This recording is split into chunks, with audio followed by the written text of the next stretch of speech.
Hello friends, welcome to Balkees kitchen. ഞാൻ ഇന്നിവിടെ ഒരു ചിക്കൻ കപ്സയുടെ റെസിപ്പി ആയിട്ടാണ് വന്നിരിക്കുന്നത്. വളരെ സിമ്പിളായിട്ട് നമുക്കിത് ഉണ്ടാക്കിയെടുക്കാം. വീഡിയോക്ക് പോകുന്നതിൻ്റെ മുമ്പായിട്ട് നിങ്ങൾ എൻ്റെ ചാനൽ സബ്സ്ക്രൈബ് ചെയ്തില്ലെങ്കിൽ ഒന്ന് സബ്സ്ക്രൈബ് ചെയ്യുക. ഞാൻ ഇതിൻ്റെ മുമ്പ് ഇവിടെ ബീഫ് കപ്സേൻ്റെ റെസിപ്പി ഇട്ടിട്ടുണ്ടായിരുന്നു. ആ വീഡിയോ കണ്ടിട്ടില്ലെങ്കിൽ എല്ലാവരും പോയി കാണുക. ഞാൻ ഈ വീഡിയോയുടെ ഡിസ്ക്രിപ്ഷനിൽ അത് കൊടുക്കുന്നുണ്ട്. ആദ്യം തന്നെ ഞാനിവിടെ ഒരു പാൻ വെച്ച് അതിലേക്ക് ഒരു 3 ടേബിൾ സ്പൂണോളം ഓയിൽ ചേർക്കുകയാണ്. ഇനി ഇതിലേക്ക് സ്പൈസസ് ഇട്ട് കൊടുക്കാം. ഞാനിവിടെ കുറച്ച് ചെറിയ ജീരകം കൂടി എടുത്തിട്ടുണ്ട്, അതുകൂടി ചേർക്കുകയാണ്. 2 വലിയ സവാള കട്ട് ചെയ്താണ് അതുകൂടി ഇട്ട് കൊടുക്കാം. ഇനി ഉള്ളിക്ക് ആവശ്യമുള്ള ഉപ്പ് കൂടി ചേർത്ത് നല്ല പോലെ ഒന്ന് വഴറ്റി കൊടുക്കുക. ഞാനിവിടെ 4 പച്ചമുളക് കട്ട് ചെയ്തോടി ചേർക്കുകയാണ്.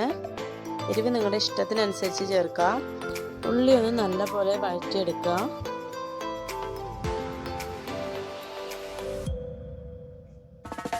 ഒരു 2 ടേബിൾ സ്പൂണോളം ഇഞ്ചി വെളുത്തുള്ളി ചെറുതായി കട്ട് ചെയ്താണ് അതോടി ചേർത്ത് കൊടുക്കുക. ഇതിൻ്റെ റോസ് സ്മെല്ല് മാറുന്നവരെ നല്ലപോലെ ഒന്ന് ഇളക്കി കൊടുക്കുക. ഇതിലേക്ക് ഞാനൊരു 1.5 ടേബിൾ സ്പൂണോളം കപ്സ മസാല ചേർക്കുന്നുണ്ട്. പിന്നെ ഒരു ചിക്കൻ ക്യൂബ് കൂടെ ചേർക്കുന്നുണ്ട്. നല്ല പോലെ ഒന്ന് മിക്സ് ചെയ്ത് കൊടുക്കുക. അതിൽ പിന്നെ വേറെ മസാലകളോ പൊടികളോ ഒന്നും ചേർക്കുന്നില്ല. ഞാനിവിടെ ഒരു 2 തക്കാളി മിക്സിയിലിട്ട് അടിച്ചെടുത്തതാണ് പേസ്റ്റ് രൂപേണ. ഇതുകൂടി ചേർത്ത് കൊടുക്കുക. നല്ല പോലെ ഒന്ന് മിക്സ് ചെയ്ത് കൊടുക്കുക, തക്കാളിയുടെ ആ സ്മെല്ലൊന്ന് പോകുന്നത് വരെ. ഇതിലേക്ക് ഒരു ഡ്രൈ ലെമൺ കൂടി ഇട്ട് കൊടുക്കുക. ഞാനിവിടെ ഒരു 1/2 കിലോ ചിക്കൻ എടുത്തിട്ടുണ്ട്, അതുകൂടി ഇട്ട് നല്ല പോലെ ഒന്ന് മിക്സ് ചെയ്തെടുക്കുക.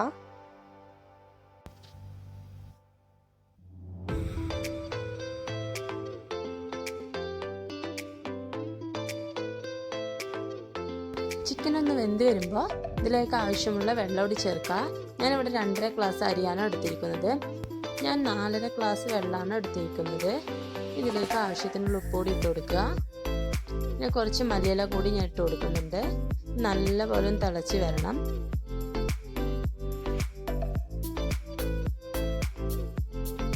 ഇപ്പം നല്ല പോലെ തിളച്ച് വന്നിട്ടുണ്ട്. ഇതിലേക്ക് നമുക്ക് റൈസ് ചേർത്ത് കൊടുക്കുക. പിന്നെ 1/2 മണിക്കൂർ വെള്ളത്തിൽ കുതിർത്തി വെച്ച ബസ്മതി റൈസാണിത്. നല്ല പോലെ ഒന്ന് മിക്സ് ചെയ്ത് കൊടുക്കുക. ചിക്കൻ ഇപ്പോൾ ഹാഫ് കുക്കേ ആയിട്ടുള്ളൂ. ഇനി റൈസ് വേവുമ്പോഴേക്കും നല്ല പോലെ വെന്ത് കിട്ടും. ഇതൊന്ന് അടച്ച് വെച്ച് വേവിച്ചെടുക്കുക.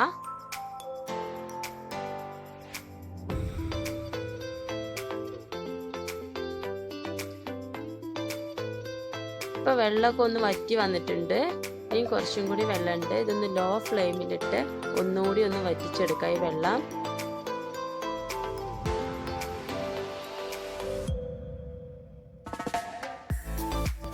ഇപ്പോൾ റൈസ് എല്ലാം നല്ല പോലെ വെന്ത് വന്നിട്ടുണ്ട്. വെള്ളമെല്ലാം വറ്റി. നമുക്ക് വളരെ പെട്ടെന്ന് ഉണ്ടാക്കാൻ പറ്റിയ ഒരു റൈസാണിത്.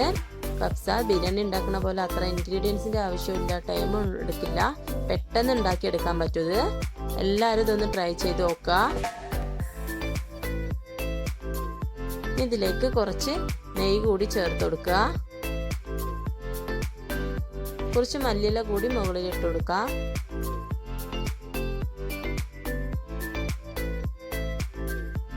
നമ്മുടെ കപ്സ റെഡി ആയിട്ടുണ്ട്. എല്ലാവരും ഒന്ന് ഇത് ട്രൈ ചെയ്ത് നോക്കുക, എന്നിട്ട് ഫീഡ്ബാക്ക് അറിയിക്കുക. വളരെ പെട്ടെന്ന് ഉണ്ടാക്കാൻ പറ്റുന്നത്. നിങ്ങൾക്ക് ഈ വീഡിയോ ഇഷ്ടപ്പെട്ടാൽ തീർച്ചയായും ലൈക്ക് ചെയ്യുക, ഷെയർ ചെയ്യുക, കമൻറ്റ് ചെയ്യുക, സബ്സ്ക്രൈബ് ചെയ്യുക.